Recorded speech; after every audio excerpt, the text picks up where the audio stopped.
Okay, hi, I'm Michael Kraus. I'm a professor at the Yale School of Management and at the Department of Psychology. This talk is called The Misperception of Progress Towards Diversity, Equity, and Inclusion. It's conducted in collaboration with Lestar Hawley, who is a prospective graduate student coming up this fall, and then Brittany Torres, who is a doctoral student at Yale University in the School of Management.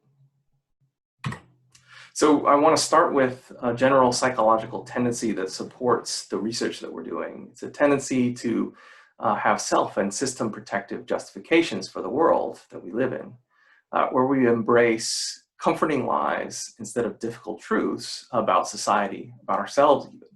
You see this across history. You see this in many contexts. A lot of it happens in America, where we have trouble criticizing its imperfections, its inconsistencies, and in the current investigation, its lack of racial justice.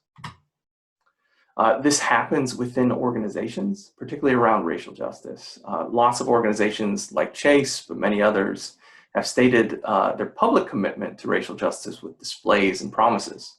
But when these public displays come without actions, they play into more of the same kind of self-protective and system-protective narratives that we talked about. They suggest a show of support is enough to create diversity and equity within organizations, when in fact, there's real material work that needs doing within those organizations, an exchange of power, a transformation of priorities within the organization to make it more equitable. It's a struggle. So our system and self-protective justifications lead us to a general tendency to see the world in specific ways, as more just, as more equitable, as making more progress than is actually the case. So two predictions are launched from this analysis. The first is that people will overestimate the achievement of diversity, equity, and inclusion within organizations. The second is that these overestimates will predict judgments of the effectiveness of weaker policies, policies that require less of engagement and a commitment on the part of organizations. So what we do in our methodology is we have 600 white and Black recently employed adults from prolific academic. They're answering questions about progress towards racial justice. And what we do is we ask them to estimate the amount of representation of Black CEOs in Fortune 500 companies, private managers, public school principals, and then we ask wages relative to white employees, health benefits relative to white families. We ask it at 2 time points, one in the past, one in the present, and then we measure progress, and then we compare that progress to benchmarks that are available about companies and how they're performing on these same benchmarks at the same time points. So what do we find? Here are our different domains of estimation on the horizontal. On the vertical is our estimated progress towards diversity and equity within those organizations. The blue bars are estimates. So from our sample, people are estimating positive progress towards greater equity between white and Black employees, in health benefits, in wages, in Black CEO representation, in Black manager representation, and among Black principals in representation. This estimated progress is significantly higher than the actual progress that they make when we measure this perception against actual benchmarks. Zooming into estimates for Black CEO representation, what you see is even in 2004, people are overestimating the extent that there are going to be more Black CEOs per 100 white CEOs in the Fortune 500.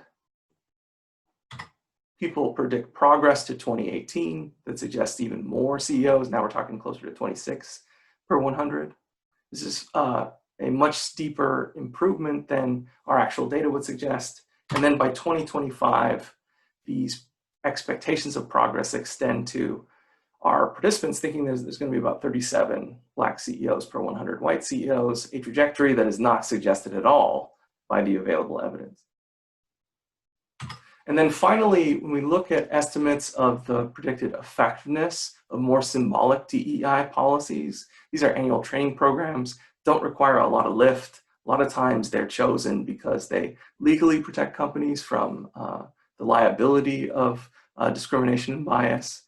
what we find is people who tend to overestimate the extent that we achieve in the present diversity and equity goals on our many dimensions positively predicts estimates of effectiveness of these more symbolic DEI policies. So the more you think we're making automatic and natural progress towards equality, the more you think that the smaller lift policies with lower demonstrated effectiveness are going to be effective. This is happening even when controlling for demographic characteristics like age, race, and gender, as well as political ideology conservatism. So we are at a historic pivot point in pursuit of racial justice in the United States. This includes within organizations, but unfortunately the evidence here suggests that there is work left doing to really seize this moment in the service of equity and inclusion within orgs. Our sample was far too optimistic about progress toward equity in ways that outstrip the data, and far too certain that justice would be achieved by doing the least in terms of diversity, equity, and inclusion policy.